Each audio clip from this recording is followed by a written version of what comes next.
এই দুনিয়ার পুরো জীবনটা এটা হচ্ছে লালসাময় একটা জীবন, লোভ, মরিচিকা, মায়াজাল। এই মায়াজালে আমরা আটকে আছি, ফলে মৃত্যুর কথা আমরা ভুলে গিয়েছি। পাগলের মতো ছুটছি, আরো টাকা লাগবে, আরো খ্যাতি লাগবে, আরো যশ লাগবে, আরো দাপট লাগবে। আমার এত টাকা দিয়ে কি হবে? এত সম্পদ দিয়ে কি হবে? এত ব্যস্ততা দিয়ে কি হবে তোমার?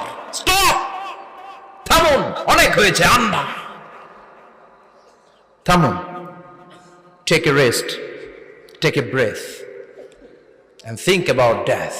Think that you have to go back to your Lord. একটু বসেন না, একটু ভাবেন যে আমাকে চলে যেতে হবে, চলে যেতে হবে। এই কোলাহল, এই ব্যস্ততা, এগুলো থাকবে, থাকবো না আমি। সাইয়েদনা ওমর ফারুক বলেছেন, মুতু ক্বাবলা আন তামুতু, মরার আগে একবার মরো। হাসিবু ক্বাবলা আন তুহাসাবু আলাইকুম, তোমার হিসাব নেওয়ার আগে তুমি একবার নিজের হিসাবটা করো না। কাগজ বের করে একটু লিখো না কি কি ভালো কাজ করছিলা, যেগুলো দিয়ে নাজাতের ওসিলা হতে পারে। 1 2 3, আর কি কি আকাম কুকাম করছো দেখো না, লিখে দেখো তোমার অবস্থাটা কি। মরার আগে একবার মরো। মরার আগে খাটের মধ্যে শুয়ে শটান করে চোখ বন্ধ করে একবার মরার ভান করে দেখেন কেমন লাগে। চোখটা বন্ধ করেন আর ভাবেন আপনি নাই, কি কি হতে পারে ভাবেন।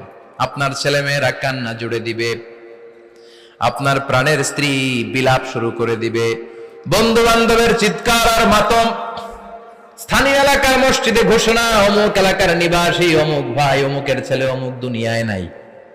সব আত্মীয়রা চলে আসবে, ফেসবুকে স্ট্যাটাস দেয়া হবে, সবাই সবাইকে জানাবে বিকাল 4টায় অমুক হাই স্কুল ময়দানে আপনার জানাজা। ছুটে আসবে, সবাই ছুটে আসবে আপনাকে শেষ বিদায় দিতে, গুড বাই জানানোর জন্য, আল ওয়াদা, বিদায় জানাতে আসবে সবাই। 4 তাকবীর দিয়ে আপনার জানাজা হবে, অশ্রুসিক্ত জানাজায় আপনার বিদায় হবে। কাঠের খাটিয়ার মধ্যে করে কাঁধে তুলে আপনারে কবরে নেওয়া হবে। আগে থেকে খুঁড়ে রাখা কবরটার মধ্যে আপনারে বিছিয়ে দেয়া হবে। বাঁশের কচি দিয়ে তার উপরে মাটির চাপা দিয়ে সব চলে যাবে।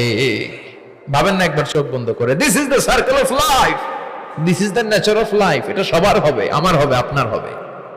এত মায়া, এত ভালোবাসা কই যাবে? কেউ থাকবে না, সবাই আপনার অন্ধকার কবরে রেখে দিয়ে চলে আসবে। উপরে বাঁশের কঞ্চি, তার উপরে মাটির চাপা, অন্ধকার আর অন্ধকার। এই অন্ধকার যেন শেষ হতে চায় না, শুধুই অন্ধকার, ঠিক কিনা? এজন্য আমাদের চলে যেতে হবে। দাদা গেল, চাচা গেল, মামা গেল, আমাদেরকেও যেতে হবে, জোরে কোন ঠিক কিনা? একদিন মাটির ভেতরে হবে ঘরে মন আমার, কেন বন্ধ দালান ঘর, প্রাণ পাখি উড়ে যাবে পিঞ্জর ছেড়ে।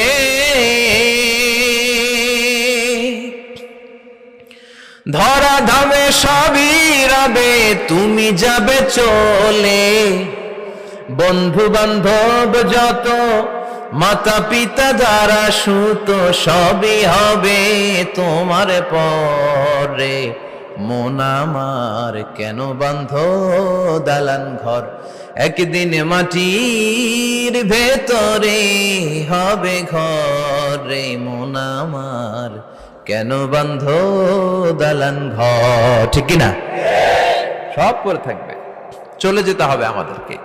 এজন্য আখিরাতের কথা যেন আমাদের স্মরণ হয়। বিশ্বনবী বলতেন, নাহাইতুকুম আন জিয়ারাতিল কুবুর, আমি তোমাদেরকে কবর জিয়ারত করতে আগে নিষেধ করতাম, কিন্তু এখন নিষেধাজ্ঞা প্রত্যাহার করে নিলাম।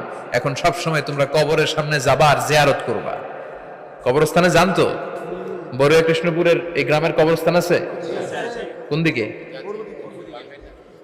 পূর্ব দিকে আছে, গোখরার জলের ওদিকে। যান আপনারা, একটু যাবেন, একটু গেলে আখিরাতের কথাটা স্মরণ হবে।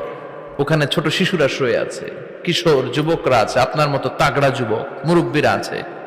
এরা এই এলাকায় থাকতো, এরা আকাশ থেকে নেমে আসে না, এই এলাকার সন্তান, আজ নাই। একটা সার্টেন পিরিয়ড শেষে আপনিও থাকবেন না। This is the nature of life, this is the circle of life. ছোট্ট শিশু হয়ে এসেছিলেন, শৈশব, কৈশোর, যৌবন, প্রৌঢ়ত্ব। আগে ছিলেন সিঙ্গেল, বিয়ে করে হয়ে গেলেন ডবল। এরপরে আল্লাহ আপনাকে একটা মেয়ে দিল, এরপরে মেয়েকে বিয়ে দিয়ে শ্বশুর হলেন, এরপরে ওই মেয়ের ঘরে সন্তান হতে নানা হলেন। আর কতদিন? অনেক দিন হলো তো, অনেক লম্বা সময় পেয়েছেন আপনি। Think about death. এবার যাওয়ার কথা ভাবেন। আখিরাতের সামানের কথা ভাবেন, ফিরে যেতে হবে। কি শক্তিশালী যুবক, বার্ধক্য চলে আসলে লাঠি ছাড়া চলতে পারে না। কুচকুচে কালো দাড়ি সাদা হয়ে যায়, দাড়ির শুভ্রতা, বয়সের ভার, রং ধরা যৌবন জং ধরে শেষ, ঠিক কিনা? This is the circle of life. যুবক ভাইরা, এটাই জীবন, চলে যেতে হবে, কেউ থাকতে পারবে না, ঠিক কিনা? এটা রিমাইন্ডার আল্লাহ এই সূরার ভেতরে দিয়েছেন যে তোমাদেরকে ফিরে যেতে হবে। এই লোভ লালসা ছেড়ে দাও। রব্বুল আলামিন বলেন, আল্লাহ